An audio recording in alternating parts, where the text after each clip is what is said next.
Everyone, thank you for joining us today, even though it's quite early in the morning. I'm Mariana Cazzoni. I'm working with Pedal for Parks in a communication specialist capacity. Today with us we have Isaac Kenyon, founder of Pedal for Parks. We have Alex Pierrot. Hello. Team member of Pedal for Parks, and then Naomi Conway, who is the development director for National Parks UK. Good morning. We're going to be screening a short documentary on an eco adventure that Isaac can tell us more about. So over to you. Our documentary is called 14 Days South over Sea and Land. It was an eco adventure that took 5 eco adventurers, which we've coined, from Orkney to the Isles of Scilly through many national parks and climate solutions. Very interesting stories, and we'd like to share them on this platform here today. Without further ado, let's just jump into the film, and we will go on to a panel discussion afterwards. Thank you. Enjoy. Thank you.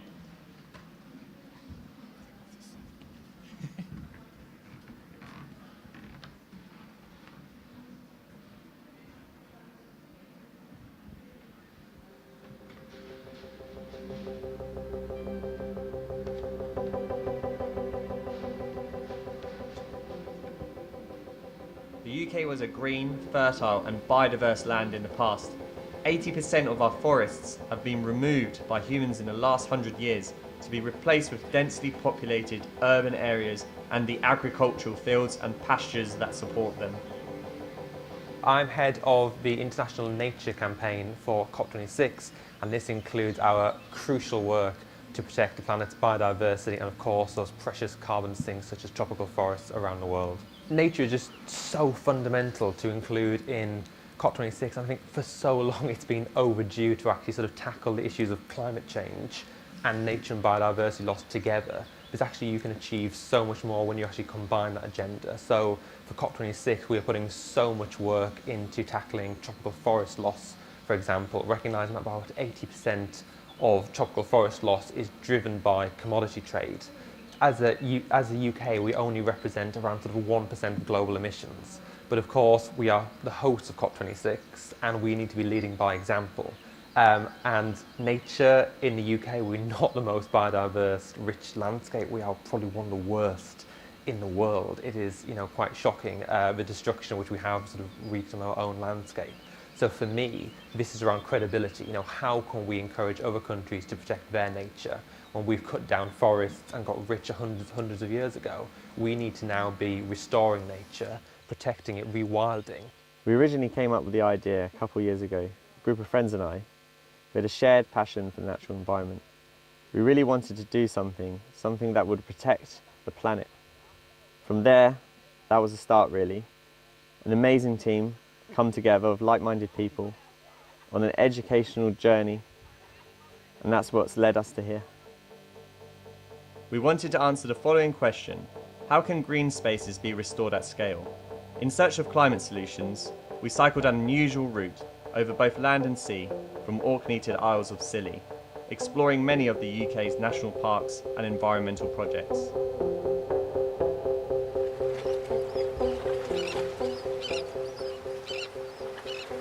Visiting Orkney was a perfect way to start the trip, as it is one of the UK's pioneering areas for renewable energy development. We travelled aboard Pentland ferries.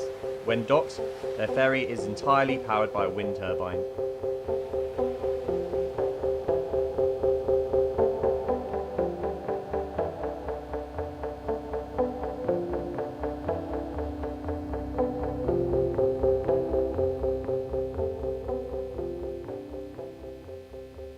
Orkney is home to Orbital Marine's O2 tidal turbine and the European Marine Energy Centre's Hydrogen Surf and Turf initiative, projects which are trialling out large-scale viable solutions to boost the energy transition.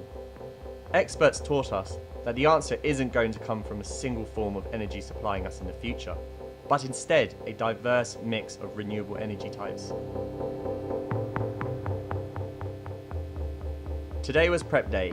Tomorrow, the cycle begins. We made this an eco-adventure by using many easily purchasable eco-products and apps that reduced food waste. The rest of our carbon impact was offset by planting trees in the UK.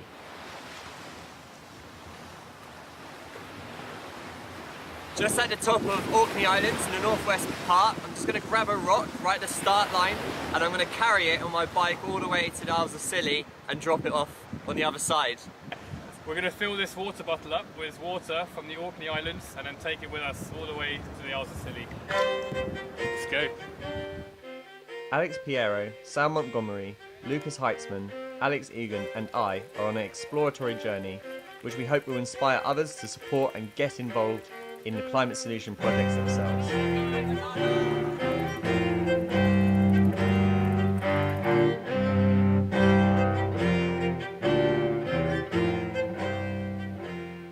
Passing through the ancient relics, shipwrecks and barren landscape of Orkney, we were full of anticipation and headed for an early night's sleep, ready for a wake up at 3:30 AM. To reduce our environmental footprint, we camped every night. Tonight we chose the cliff face sitting directly at the start of the very sea we will cross by water bike in the morning. Super cool day, really nice way to start the trip.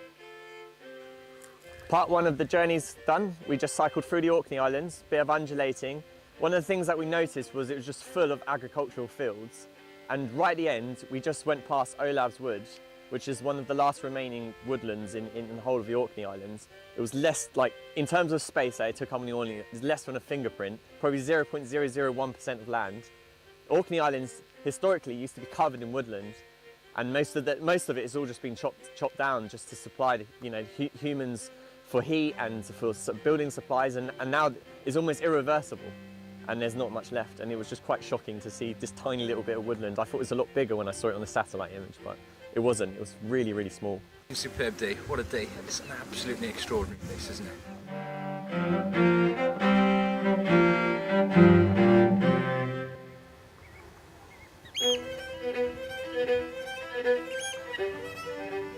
Today we aim to become the first to water bike across one of the most dangerous tidal streams in the world, the Pentland Firth.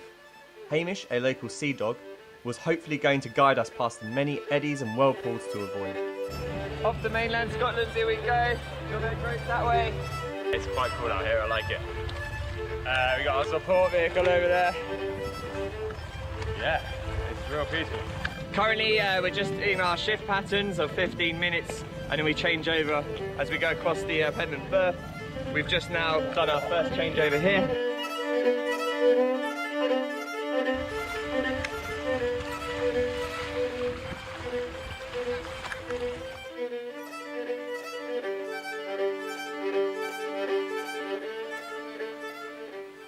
The crossing couldn't have gone any smoother, and we entered the harbour triumphantly.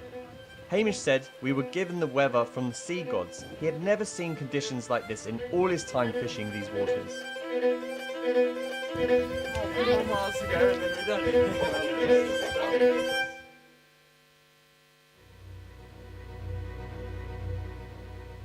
It felt odd after accomplishing this feat and having no time for rest to jump back onto conventional bikes and start a whole new adventure. Our John O'Groats to Land's End cycle awaits.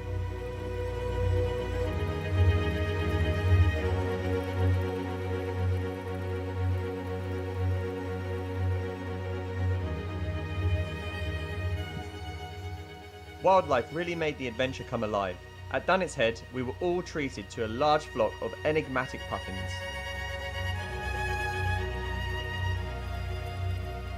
Something you see in a film, like post-apocalyptic or something. There's nothing there. We left the barren region of the Scottish Highlands behind us and are now happy to see fauna and flora appearing more frequently.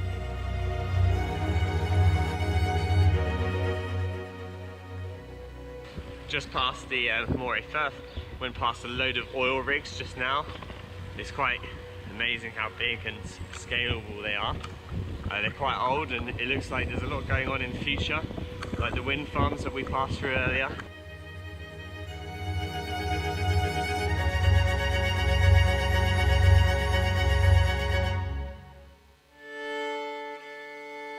So we're cycling through the Cairngorms on the way to Aviemore. And this is what we've been treated to.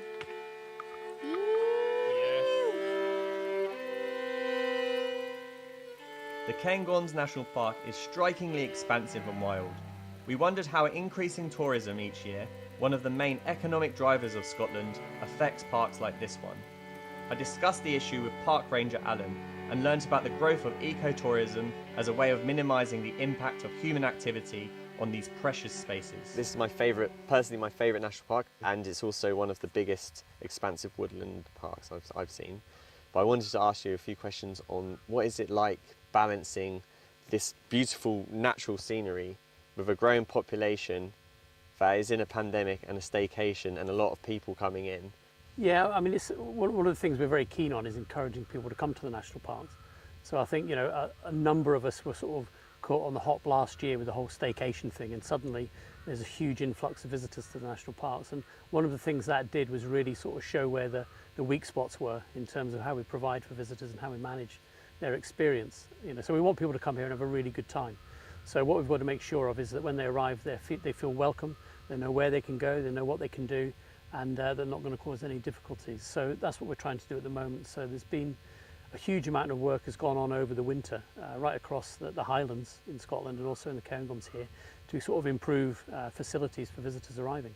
So as you see here, the car park is currently closed because it's been expanded for more people to come and park. Okay. There's additional toilets being put on place. There's actually now an increase in ranger service and stewards and people welcoming visitors to the national park as well. So that's the key thing, is having people on the ground to meet people, to ensure that they know where they can go, what they can do, and how they can have a really enjoyable time. Very, very strong education as soon as they get here. I guess you're trying to promote, pick up your rubbish and things like that. I presume. Oh yeah, I mean, it's a key thing in that people come to this place because it's beautiful and unspoiled. You know, so we want to keep it that way. And in Scotland, we've got some wonderfully enlightened access regulations and legislation, so people are free pretty much to go where they like. But with that, those rights come really big responsibilities as well. That you're expected to be responsible for your actions, respect nature, and care for the environment. I know the rangers are all doing their education piece of people who turn up, but how do we prepare all of the people who might just venture out here beforehand? Is there like a big governmental program that could help engage younger kids to understand, even if they're in a town, what these national parks are and why they're so important? Yeah, there is. I mean, in essence, in Scotland, the Curriculum for Excellence has outdoor learning as one of its key principles. So, Curriculum for Excellence for Outdoor Learning was launched in 2010, and that was a whole program about encouraging schools to get outdoors, to learn about nature and how to look after it and be responsible for it. And certainly us in the national parks in Scotland, both us in Loch Lomond and the Trossachs National Park, have worked with all our local authorities to get information and learning and resources about the national parks into schools and them using them. Now, fully in our routine, we woke up to an inspiring landscape, having wild camped along the banks of Loch Morley.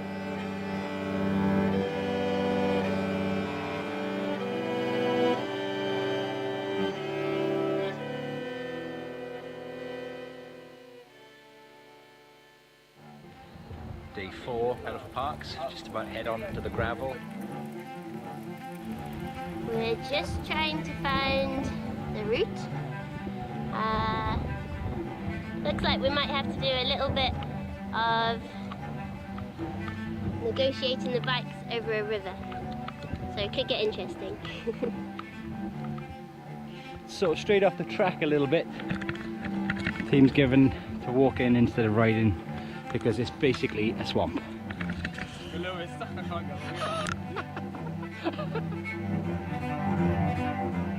We are south of the Cairngorms. Managed to survive a bog, a swamp, a little bit of misadventure. Perfect day. Today we fully immersed ourselves in the wild Scottish Highlands. This was by far the most scenic and arduous day of the expedition. It was full of up and down moments, both physically and mentally. All of our bikes, bodies and minds were truly tested here. Was that the best downhill? Yes, mate.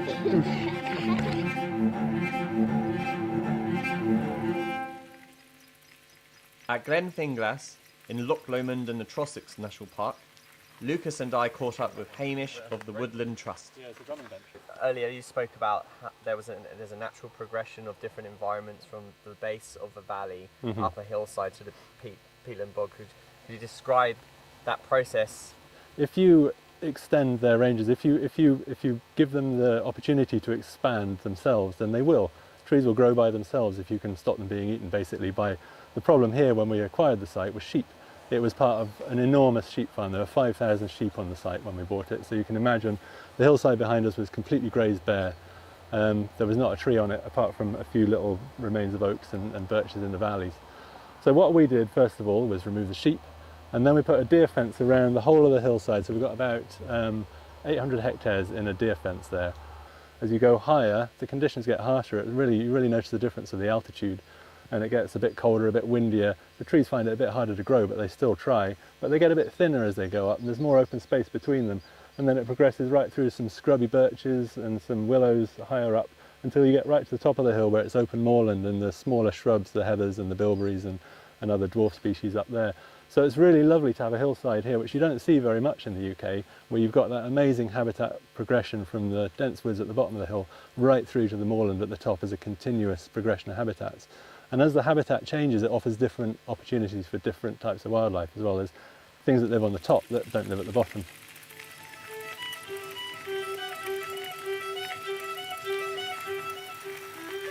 As we left the tranquil Loch Lomond and the Trossachs, the calm of nature became ever more disrupted by human activity as we approached Glasgow. It reminded us of the great threat that green spaces are under from urbanisation. Before I joined government, one of the biggest problems was actually communicating the importance of nature to people in cities, because people are so disconnected. But just connecting with those pockets of nature, I think, is so important for our mental health to recharge. This morning we woke up just in sort of the outskirts of Glasgow. It's been quite a shame to leave the beautiful natural landscape of Scotland behind. Some of the best scenery I've ever seen. My bum still hurts, gets a bit sorer every day. Pretty amazing. Scotland was just an incredible journey from start to finish. Orkneys, the national parks have just been exceptional.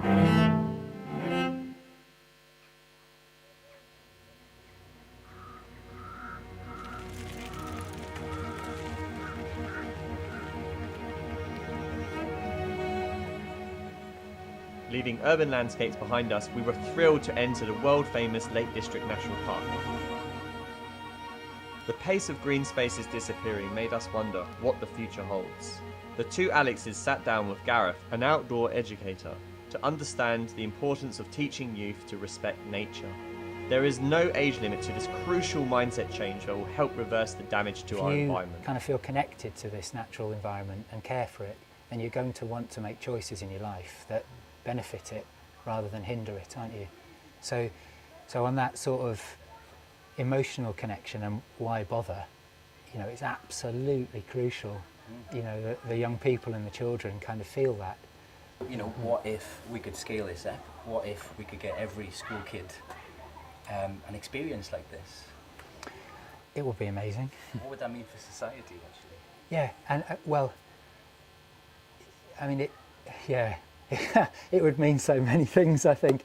You know, it would do so much for people's mental health. It would do so much for what I just said about the optimism and hope of what is possible.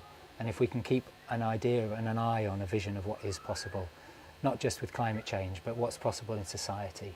You know, how can we work together more? How can we communicate? I don't know if you can hear the kind of, you know, those are good sounds to hear, aren't they? Collaboration, right? Yeah, and they made those shelters themselves, and they'll sleep together and they'll wake up in these natural spaces. So if we could duplicate that, if we could expand that, so that everybody, like just an integral part of the national curriculum, an integral part of life. And doing it once is better than doing it not at all. But where I see the greatest impacts are where it's a more regular effect. And that's not rocket science, is it?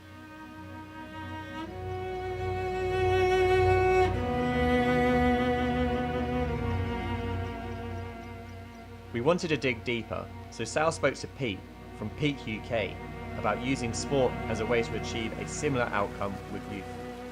Yeah, so another part of the project is we've been doing a lot of river cleaning. So yeah, if we can get the local kids involved in the outdoors and in the environment and actually get them to help look after it, they're going to have a lot better understanding, you know, for our future. You know, the kids, they're not going to look after something if they don't understand it or if they don't have access to it or if they don't have the experience of it. So yeah, that's for sure what I want to do.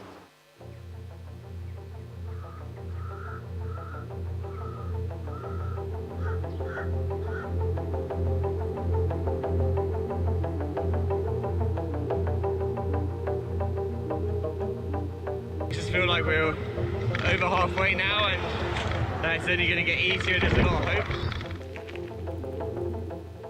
So the best part of cycling through the city is overtaking traffic and obviously ideally not getting hit by it.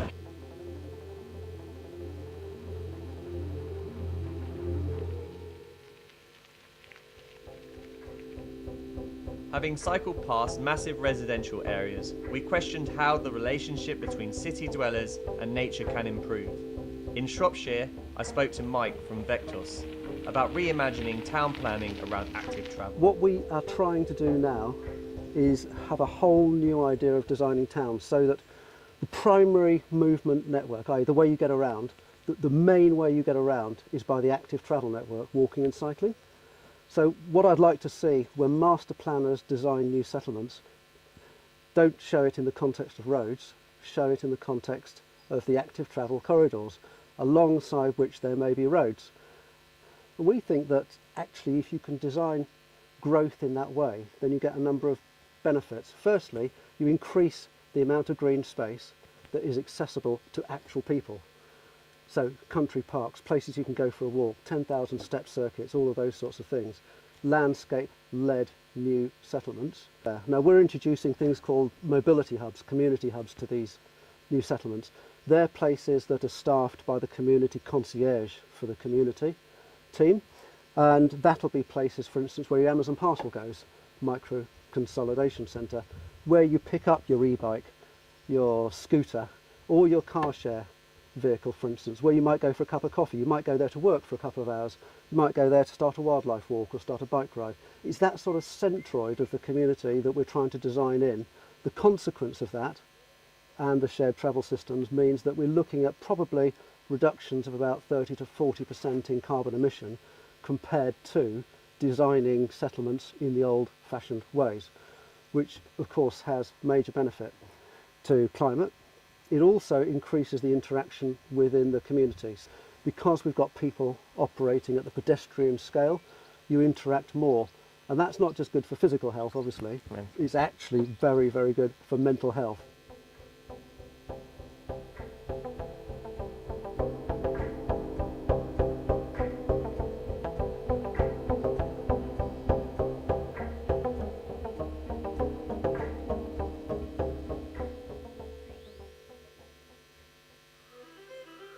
It was a superb return to the hills as we briefly entered the exceptional Brecon Beacons National Park. We have just entered the Wye Valley, just come out of lovely Brecon Beacons National Park.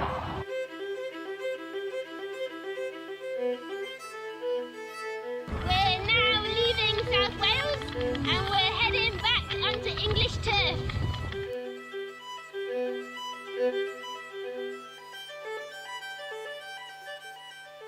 We loved Somerset, especially cycling down the sensational Cheddar Gorge.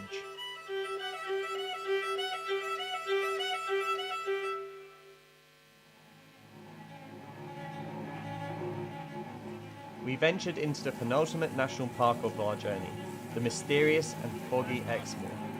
Alex and Lucas spoke with Park Ranger Graham to discover how to restore national parks and green spaces at scale. We got to grips with tree planting, a common UK-wide volunteering activity, and how collaborating with landowners can speed up regenerative efforts. We're here on By Hill at the moment, one of our woodland creation projects. As we walked up the hill, you'd have seen we came through some areas that we planted about 22 years ago, which are doing really, really well, and that kind of inspired us to think what we do with the rest of the land here. And we've come to the conclusion, you know, given the the environmental benefits of creating new woodland, the drives to expand woodland, the climate emergency, the biodiversity crises that we need to get more woodland in the landscape. So we're looking to create about 10 hectares of new woodland here on By Hill, about 12,000 new trees. And the plan is to use environmentally friendly methods, using things like these bio-spiral tubes. I'm not a big fan of the rewilding phrase, but I think working at big landscape scale is definitely the way to move forward. This woodland is going to mature into a very different climate in 50 years' time. You know, a climate that would probably not support the trees that we're used to seeing now. So we've got to build a bit of resilience into these kind of woodlands, make sure that trees that we plant and grow are going to flourish in a potentially much hotter, more chaotic kind of climate. So we've got to balance those. So we're trying a few different species from other parts of Europe that might once have naturally have occurred here, just to build a bit of resilience into the structure. These bio spiral tubes are fairly new on the market. You know, you'd be used to seeing these kind of forests of plastic tubes that go along with new woodland creation, which were promised to biodegrade and photodegrade. And we've spent an awful lot of time after 20 years just getting them into landfill, unfortunately, because they're so contaminated with soil and things that a lot of them can't even be recycled. So we don't want to use plastic. Our resilience was tested by a prolonged downpour and the highest elevation of the trip.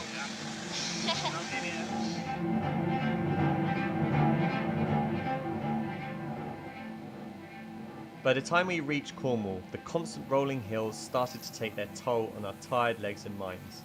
Thankfully, sunny weather and cycling along splendid coastlines brought inspiration and determination, which picked up the morale even on the 25% gradient ascents.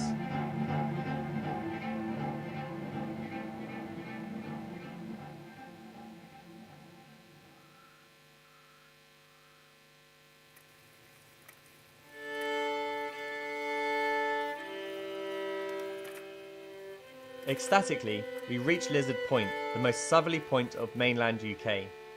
This was our final landmark before the famous Land's End.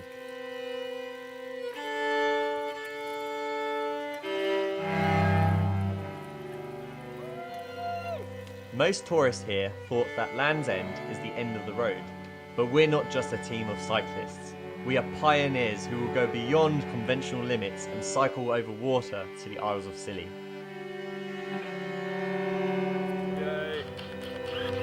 Cheers lads, nice one. Hold away your anchor, hold away your anchor, 'tis our sailing time. Get some sail upon her, hold away your halyard. Full of anticipation, we met our boat pilots for a quick safety briefing before embarking on the first waterbike crossing from Cornwall to the Isles of Scilly. A relentless 35 miles lay ahead. So we stay on course and doing a 1 hour shift. 1 hour on the boat and then an hour and a half resting. Amazingly, the conditions were idyllic and we had a blast, making friends with dolphins who cheered us on. Dolphins! Woohoo! Oh yeah! Yes! Woohoo!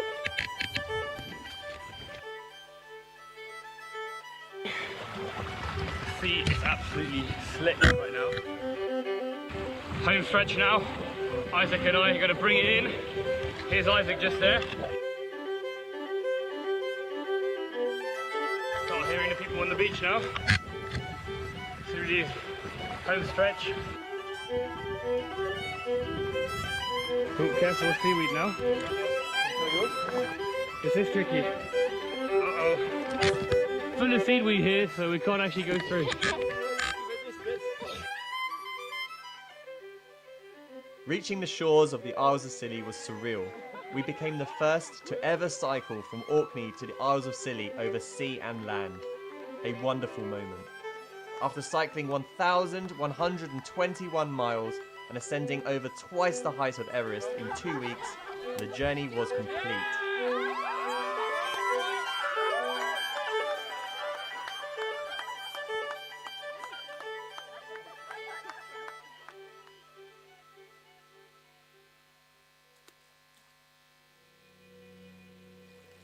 It was evident from the myriad of projects that we explored that we need a societal change to increase collaboration, awareness and funding for climate solutions. On an individual level, we can actively volunteer in local eco-projects, raise awareness of climate solutions and make ethical consumer choices. These all help to drive change.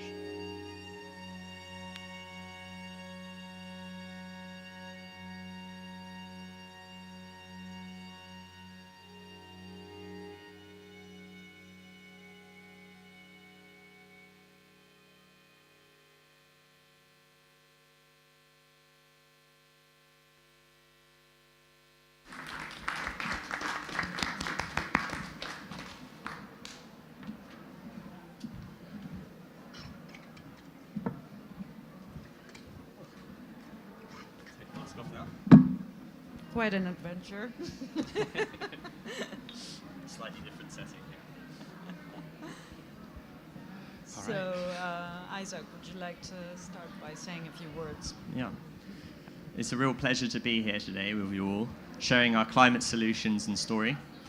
As we're all aware, there is no free passes with climate change or a vaccine, and there's a lot of things that we need to do at pace and at scale, such as producing more nature-based climate solutions, and this will enhance the recovery of nature and our relationship with nature.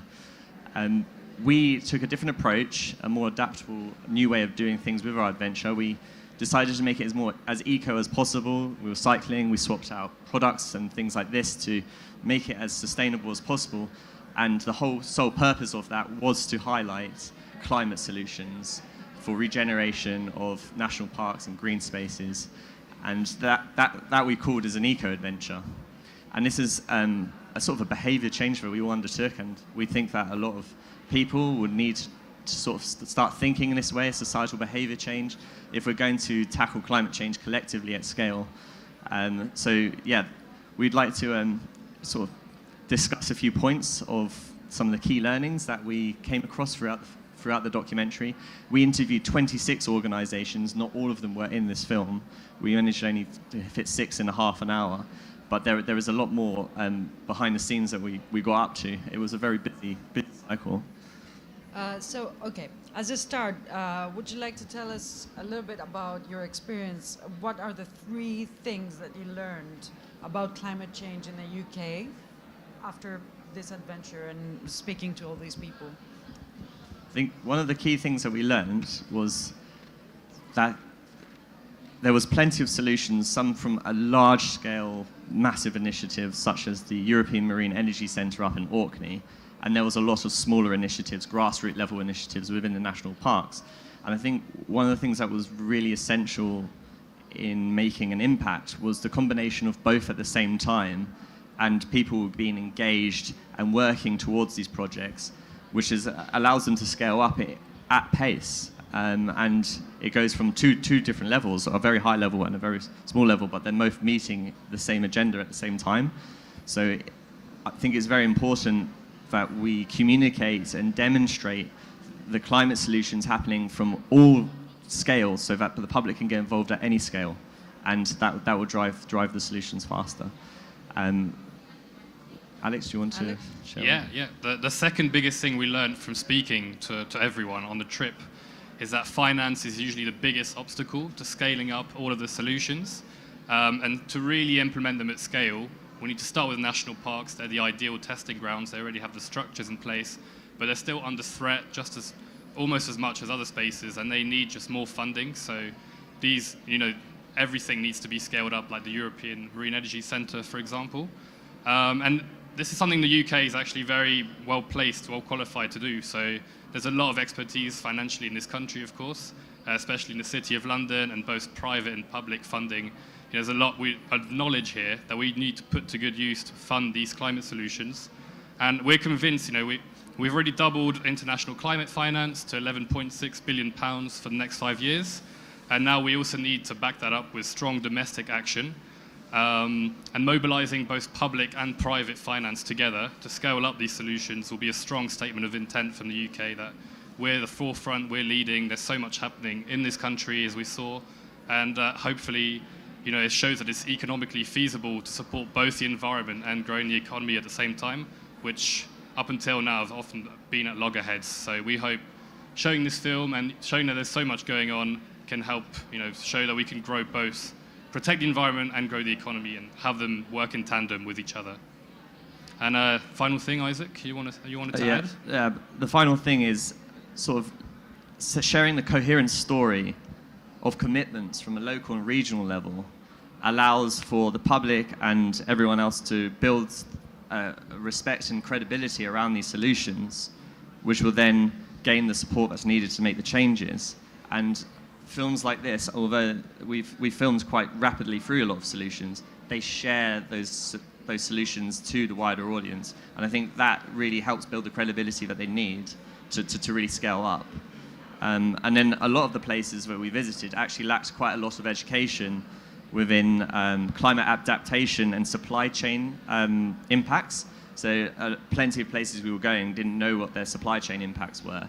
And we learned that the organizations that were publicizing and eliminating climate risk in policies, as well as the supply chains, made for a more robust, adaptable, resilient model that can truly address climate change. They were moving forward and making quite a big impact. And demonstrating this is really important to inspire others to follow. And at times these organizations refuse business with other organizations based on that model, that they want to have a clean supply chain, and if you're not showing your supply chain or being transparent, they didn't want to work. And I think strong statements like that really does send a message to improve as a collective whole. Okay, so all these people that you interviewed, they are part of the solution. Would you like to talk to us a little bit about their knowledge and their skills and their passions?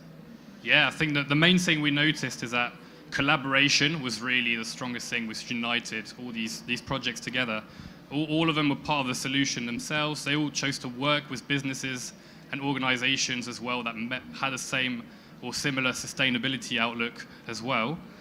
All of them audited their suppliers, all the businesses we interviewed, vetted them to make sure they were on the same page. And they also emphasized strongly that if you're going to be a sustainable business, do things in a sustainable way, make sure you're leading by example and push back on other businesses, or help them if you can to meet the same goals and to work with you as well, and try and educate as much as you can as well. Not only other businesses, also your consumers. We saw that with a few of the companies we interviewed as well. So the education collaboration is a strong trait for sure. Another thing we've noticed about the people working on these solutions, they were extremely hardworking, very skilled at what they were doing, and they all practiced what they preached, or whether on a business level or project-only level, but also in their daily lives. Some of the sustainable things they were implementing across their businesses and solutions, they were also doing the same at home with their families and things like that.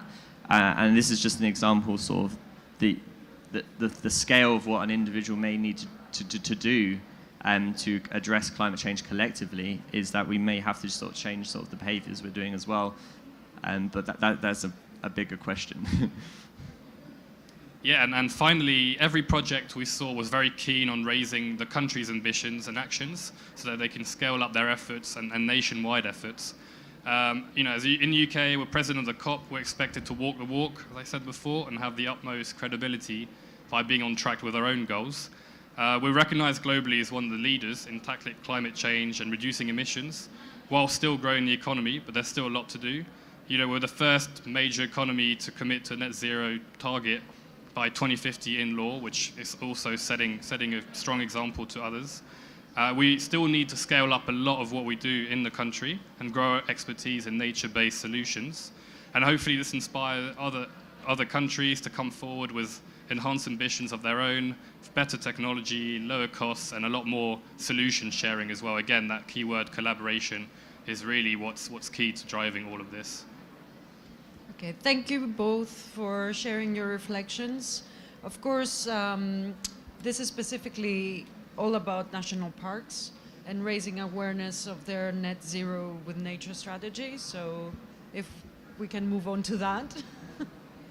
Yes, so this inspiring journey asked the question at the start actually of the video, how do we restore these amazing landscapes at scale and at pace? And I'm really glad that that question was asked at the outset of the video, because it's actually a question that the national parks we've been asking ourselves, and we think we found some really proactive ways forward as well.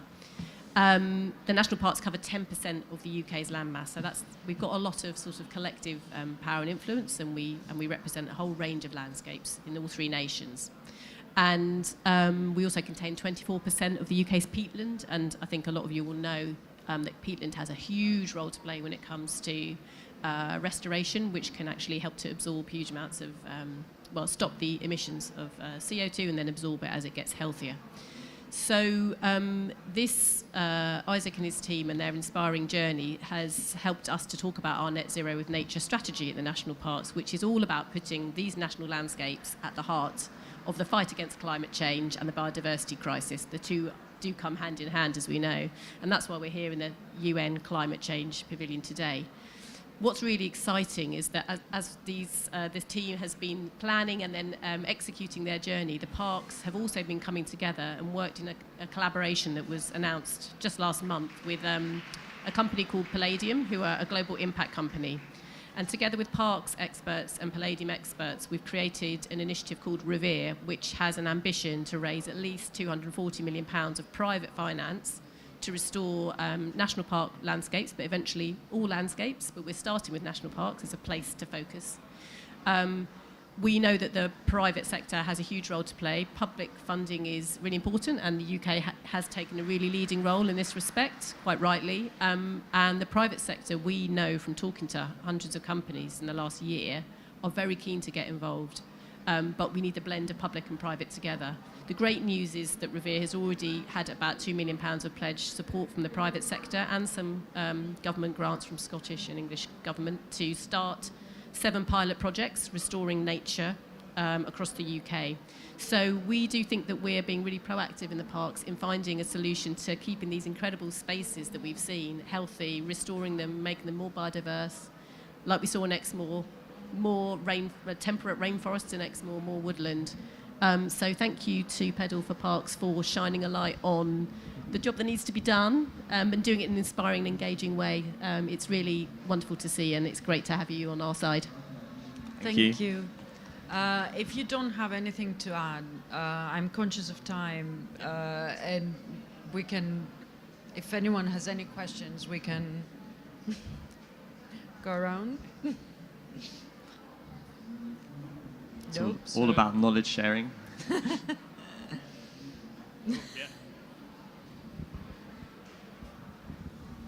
I don't know if any of you spoke to contributors on your journey about how we need to conserve, we need to restore our wild lands, but also there's an issue of accessibility and people actually getting out and about in national parks.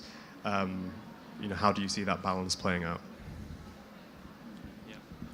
Great question. The balance of getting people out into national parks was a question that I sort of posed to the first interview in the film, the Kenyon National Park Ranger.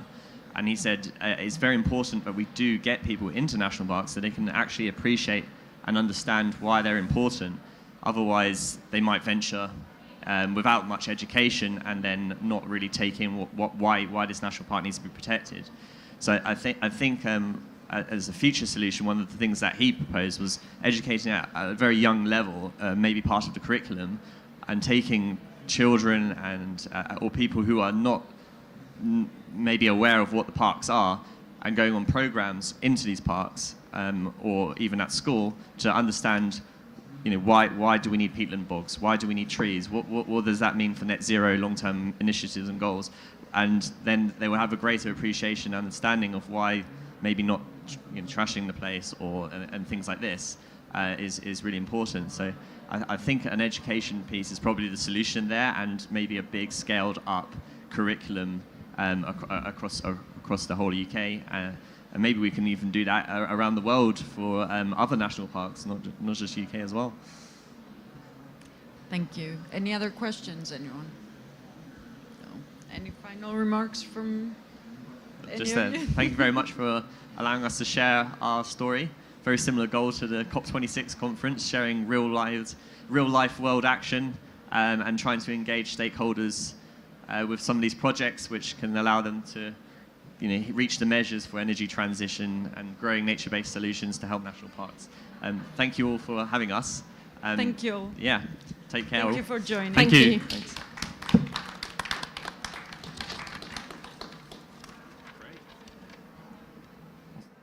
Cool.